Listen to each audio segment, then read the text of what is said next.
Hello friends, मेरे digital classes में आप लोग का बहुत बहुत फिर से नए सेशन में स्वागत करता हूं। तो आज है 30 सितंबर, ठीक है।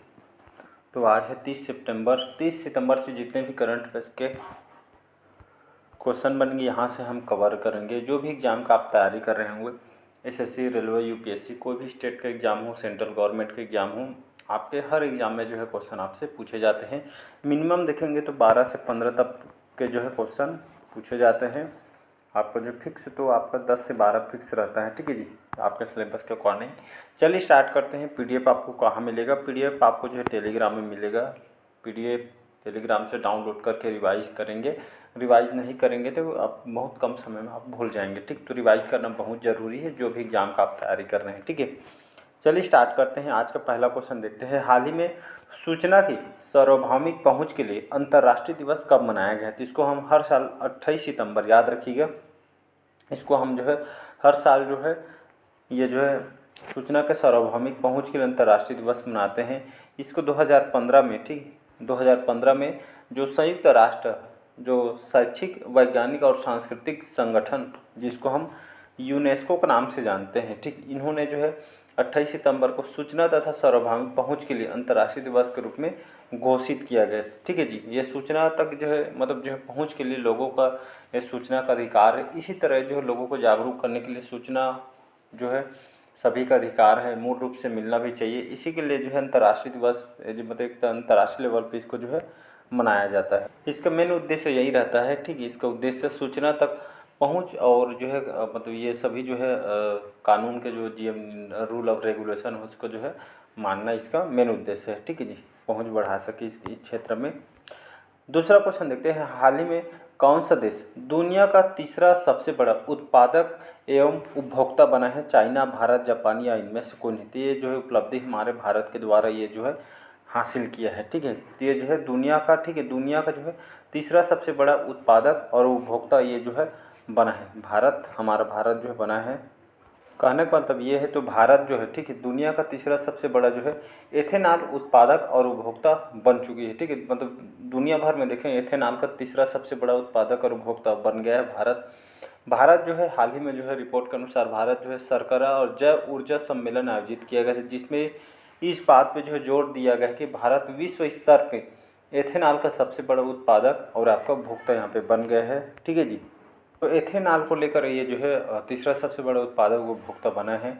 एथेनॉल मिश्रित पेट्रोल है, ठीक है, जिसको ईबीपी बोलते हैं, ठीक है। ये एथेनॉल की बिक्री से जो है जितने भी चीनी मिलों के राजस्व में उल्लेखनीय वृद्धि भी हुई है और ग्रीन हाउस जो गैस उत्सर्जन में भी जो है कमी आई है, ठीक है।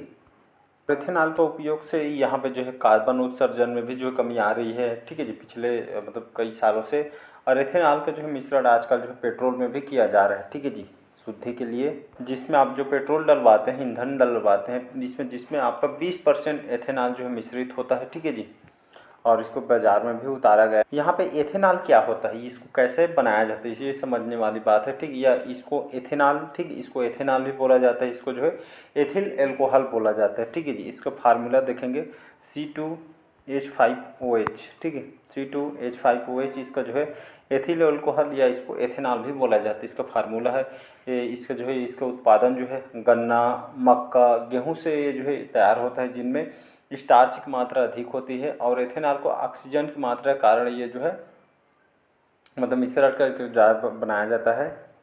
इससे पर्यावरण जो है प्रदूषण तो कम होता है, साथ ही वाहनों के लिए एक स्वच्छ ईंधन के विकल्प रूप में मिलता है। मगर पेट्रोल में इसलिए मिलाया जाता है ताकि जो है जो हमारे पर्यावरण है इस ईंधन से जो है कम प्रदूषण हो, इसलिए एथेनॉल यहाँ पे जो है मिलाई जा रही है।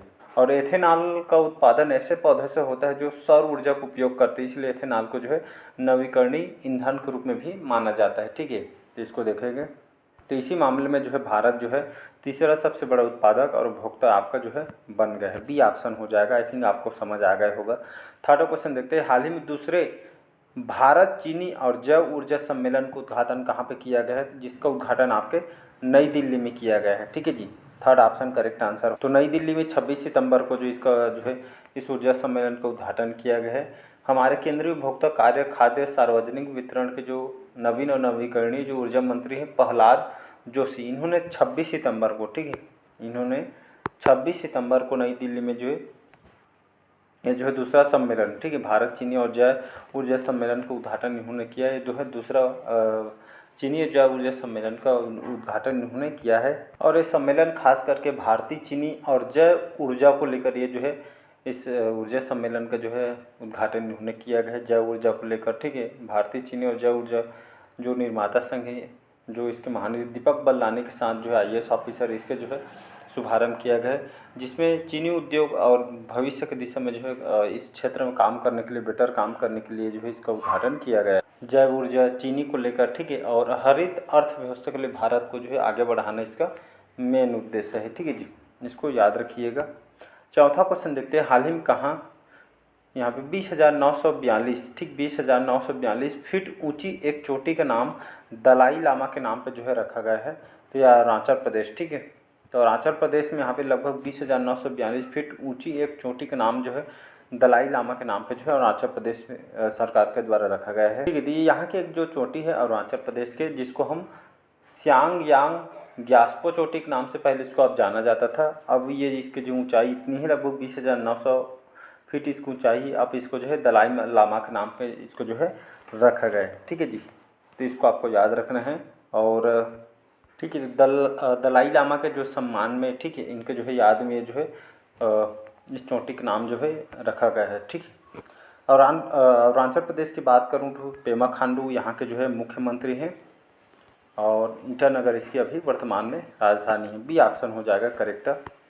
हाल ही में किस राज्य का एंड्रो गांव 2024 का सर्वश्रेष्ठ पर्यटन जो है गांव बना है? तो ये आपका मणिपुर का जो है एंड्रो गांव है यहाँ का, और 2024 का इसको सर्वश्रेष्ठ पर्यटन गांव के रूप में इसको जो है दर्जा दिया गया। इसकी जानकारी जो है जो पर्यटन मंत्रालय के द्वारा इसको जो है सर्वश्रेष्ठ पर्यटन गांव प्रतियोगिता 2024 के जो इस संस्करण में मणिपुर के एंड्रो गांव को जो है हेरिटेज श्रेणी का सर्वश्रेष्ठ पर्यटन गांव को जो प्रतिष्ठित पुरस्कार दिया गया। और इस गांव के अगर खासियत देखेंगे, मणिपुर का जो एंड्रो गांव है, इसकी खासियत देखेंगे तो यहाँ के एक अनोखी, ठीक है, सांस्कृतिक विरासत, पारंपरिक जो बहुत सारे प्रथा, तीज त्यौहार भी हैं।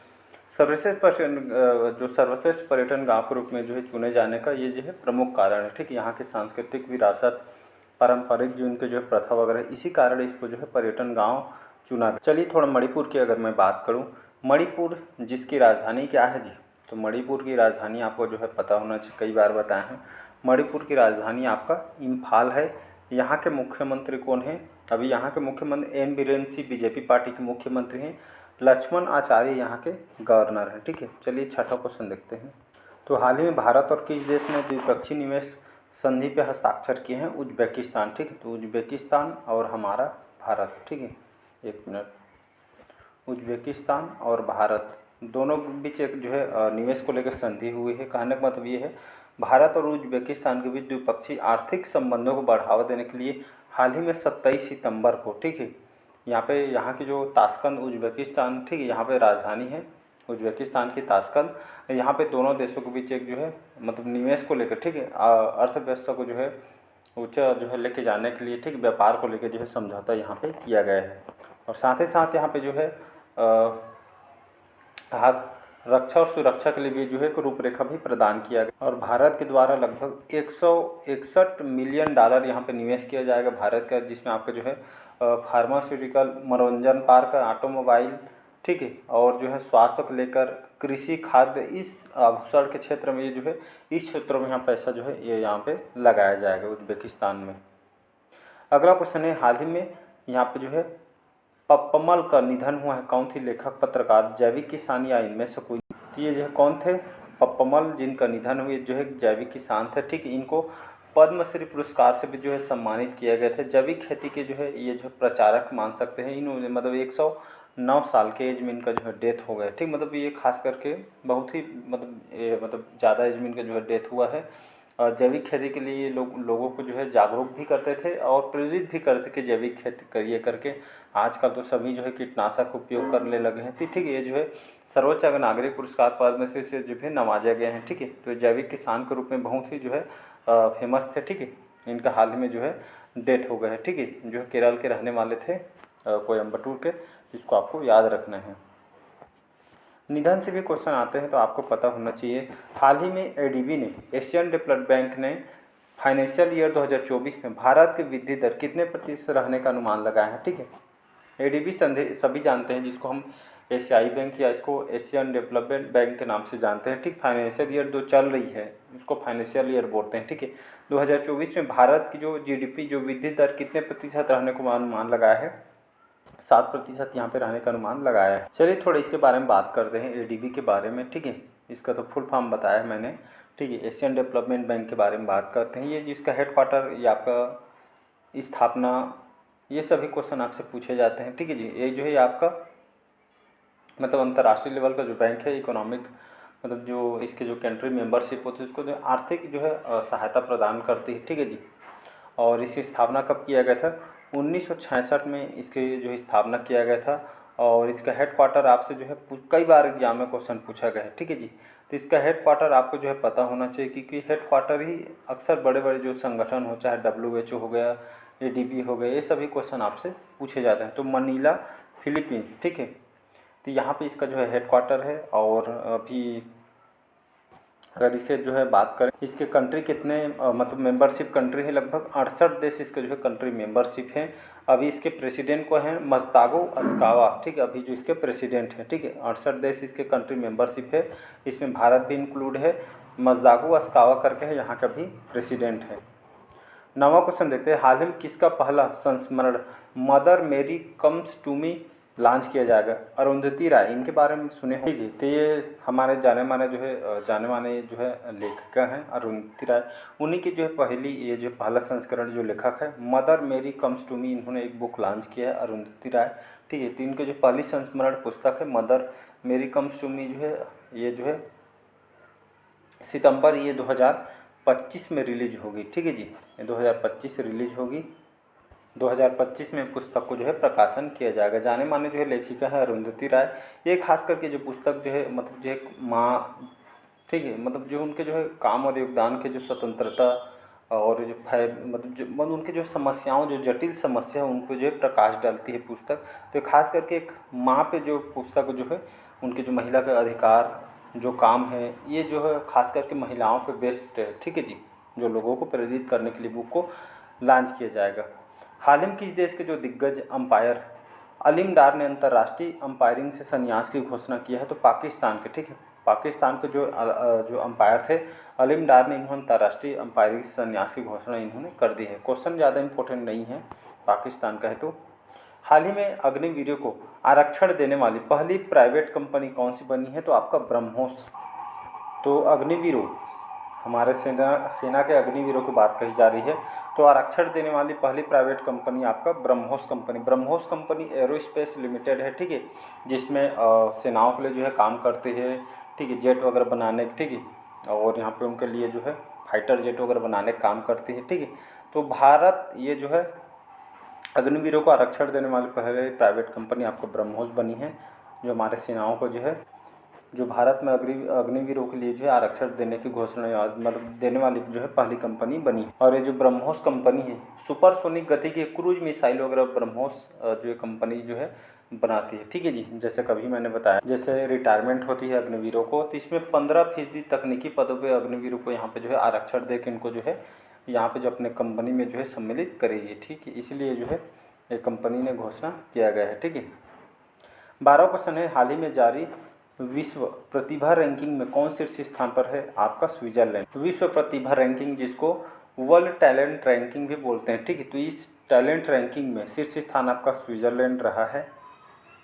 बी ऑप्शन जो है करेक्ट आंसर हो। इस रैंक में जो है भारत का रैंक कितना है, तो भारत का रैंक आपका जो है 58, ठीक है, 98वें स्थान पे जो है खिसक गया है। ठीक है, तो इसको आपको याद रखिए। तो हाल में जारी की गई विश्व प्रतिभा रैंकिंग में 2024 में स्विट्जरलैंड पहले स्थान है, इसके बाद आपका सिंगापुर है। ठीक है, भारत इसमें जो है 98वें नंबर में खसक गया। और ये जो रैंक लगभग 67 देशों के जो अर्थव्यवस्था देशों में जो है ये रैंक को निकाली गई है। और जो रैंक खास करके निवास को लेकर विकास के लिए देखते हुए जो देश को जो है मतलब निवेश के मामले में विकास के मामले में जो है कौन सा देश आगे है, इस तरह जो रैंक को जो है निकाली जाती है। ठीक है, तो इसी में जो है स्विट्जरलैंड जो है पहले नंबर में, फिर सिंगापुर, भारत जो है क्रम याद रखें 98वें क्रम में। ठीक है, 58 में तो चलिए आज के सेशन आप लोग को जो है कैसा लगा कमेंट करके ज़रूर बताइएगा। पहले बार आए हैं तो चैनल को जो है सब्सक्राइब करके रख लीजिएगा ताकि नोटिफिकेशन आप तक पहुँच पाए। ठीक है, थैंक यू।